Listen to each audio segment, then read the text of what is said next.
ازيكم يا حبايبي، إيه رايكم في الجمال والحلاوه دي؟ صينيه بطاطس بالفراخ، حاجه كده ايه.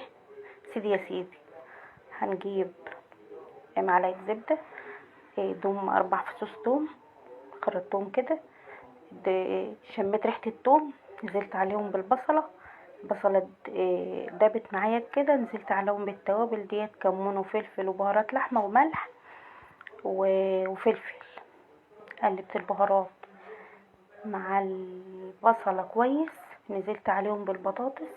هقلب البطاطس مع البهارات مع البصلة مع التومة، اقلبهم مع بعض كده. انزل عليهم بالطماطم، الطماطم ضربها في الخلاط، حاطه معاها قرن فلفل بارد وقرن فلفل حامي.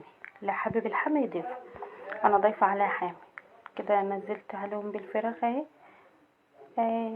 يعني وحطيت معلقه سكر طبعا للصلصه، زي ما انتم شايفين كده. حاجه كده ايه، هسيبها تغلي على البوتاجاز شويه وبعدين ندخلها الفرن.